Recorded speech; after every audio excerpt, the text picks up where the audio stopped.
بسم اللہ الرحمن الرحیم۔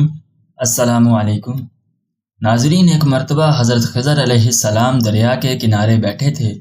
اتنے میں کسی سائل نے آ کر ان سے سوال کیا کہ میں آپ سے اللہ کے واسطے سوال کرتا ہوں، مجھے عنایت فرمائیے۔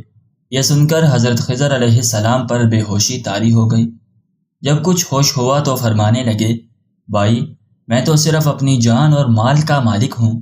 تم نے مجھ سے اللہ کے واسطے سوال کیا ہے، لہٰذا میں اپنی جان اور ذات تمہارے حوالے کرتا ہوں۔ تم جس طرح چاہو اس کو استعمال میں لاؤ، بازار میں فروخت کر کے اس کی قیمت سے فائدہ اٹھاؤ۔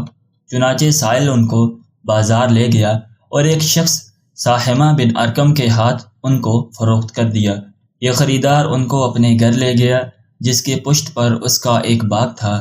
چنانچہ ساحمہ نے حضرت خضر علیہ السلام کو ایک کدال دے کر کہا کہ اس سامنے والے پہاڑ جو 3 مربع میل رقبے میں واقع تھا، مٹی کاٹ کاٹ کر باغ میں ڈالتے رہیں، اور یہ حکم دے کر ساحمہ اپنی کسی ضرورت سے کہیں چلا گیا، اور حضرت خضر علیہ السلام اس پہاڑ سے مٹی کاٹ کاٹ کر باغ میں ڈالنے لگے۔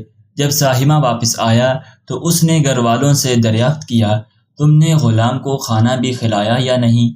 گھر والوں نے جواب دیا کہ ہمیں معلوم نہیں غلام کہاں ہے۔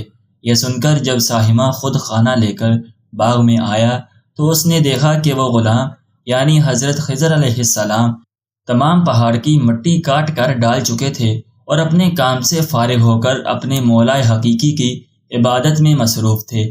یہ دیکھ کر ساحمہ کو بڑا تعجب ہوا اور اس نے دریافت کیا، یہ تو بتائیے کہ آپ کون ہیں؟ یہ بات سن کر حضرت خضر علیہ السلام پر کچھ بے ہوشی سی طاری ہو گئی، اور پھر آفاقہ ہونے پر انہوں نے فرمایا کہ بھائی، میں خضر ہوں۔ جس کو سن کر ساحمہ کے ہوش اڑ گئے کہ تو نے یہ کیا کیا؟ ان کو غلام بنا کر ایسے کام پر لگایا، یہ تو انتہائی گستاخی ہوئی۔ پھر ہوش آنے پر ساحمہ نے توبہ کی اور پروردگار سے عذر خواہی کے ساتھ حضرت خضر علیہ السلام کو آزاد کر دیا، اور جناب باری میں عرض کیا کہ اے الہ العالمین، مجھ سے اس کا مواخذہ نہ فرمائیے، کیونکہ میں ان کو جانتا نہیں تھا۔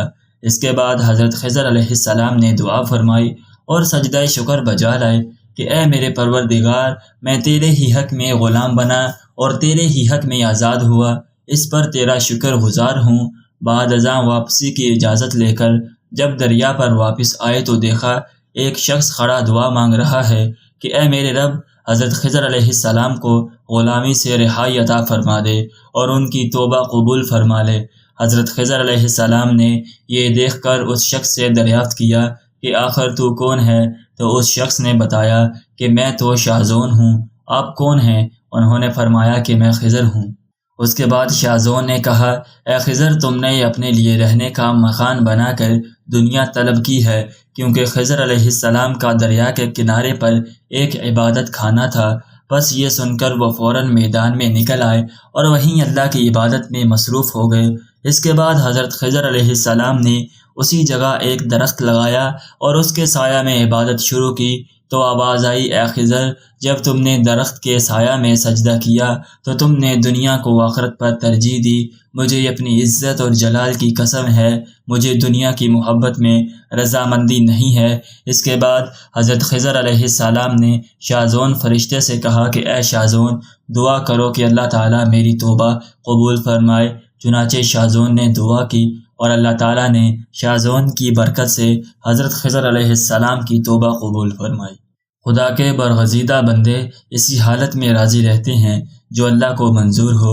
بے شک ہماری فلاح بھی اسی میں ہے کہ زندگی کے ہر موڑ پر آنے والے ہر پیچ و خم میں ہم راضی برضا رہیں، اللہ تعالیٰ کی چاہت کو سامنے رکھ کر زندگی گزاریں۔